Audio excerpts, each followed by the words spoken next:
Episode 3. Ashfall Reach, Visible Cost. The first change Elias witnessed was not sudden. It was gradual, deliberate, and therefore far more disturbing. The man who had screamed the day before stood near the well at dawn, repeating assigned tasks with mechanical precision. His hands moved efficiently, his posture upright, his expression calm. Too calm. When a child stumbled nearby, scraping her knee, he did not react. He did not look down. He did not adjust his path. He simply stepped around her as if she were an obstacle rather than a person. Mara noticed it too. "That is the cost," she whispered. "Not madness. Not rage. Absence."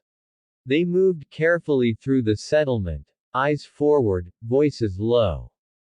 The Harmon units were everywhere now, hanging from door frames, carried openly, resting in hands like prayer objects. People touched them often, not nervously, but affectionately.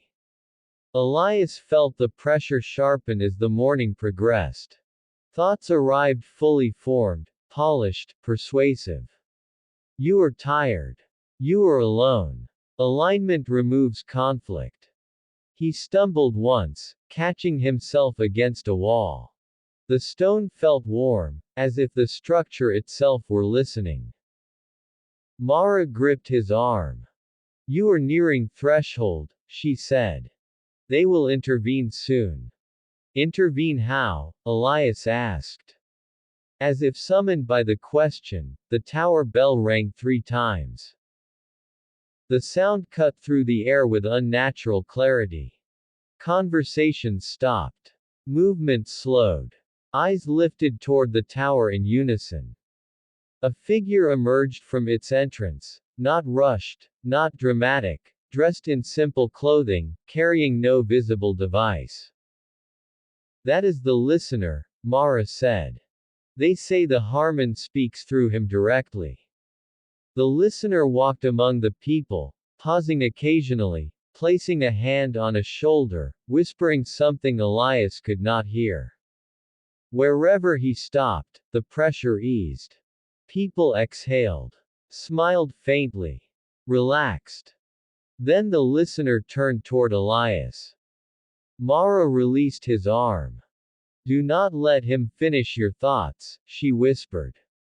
The listener approached, eyes steady, voice gentle. "You are resisting well," he said. "But resistance without direction becomes suffering."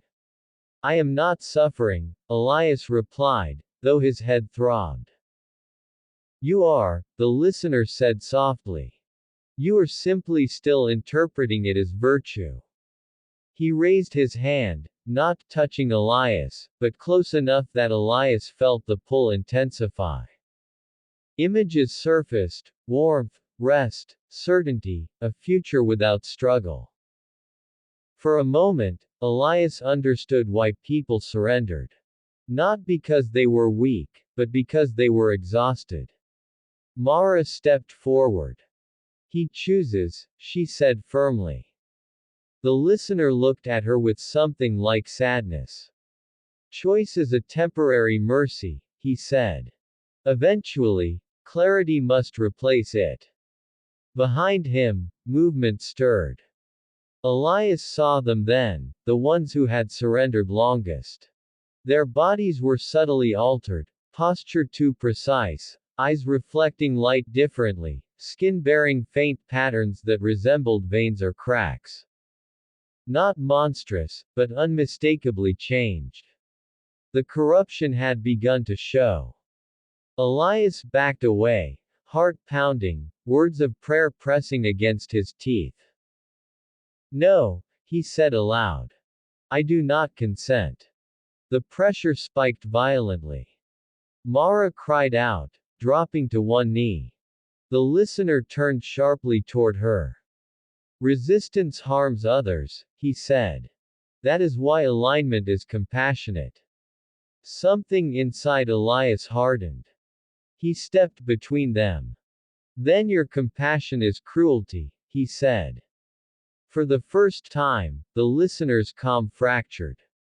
The bell rang again, harsh, urgent. The altered ones moved closer, not aggressive, but directive, shepherding rather than hunting. Mara pulled herself up, blood trickling from her nose. We run, she said. They ran. Not far, not fast, but with purpose, slipping through narrow paths and forgotten structures, disappearing into the outskirts where the system's influence weakened. Behind them, the settlement did not give chase. It did not need to. As they collapsed into cover, breath ragged, Elias understood the truth that settled heavily in his chest. The corruption did not need to destroy resistance. It only needed to make it unsustainable. And as the pressure slowly receded, Elias prayed again, not for escape, but for endurance, knowing now that every step forward would cost more than the last, and that clarity itself had become the most dangerous thing to possess in Ashfall Reach. Discernment focus for this episode. When peace is offered at the cost of empathy. When compassion is redefined as control. When exhaustion is exploited as wisdom.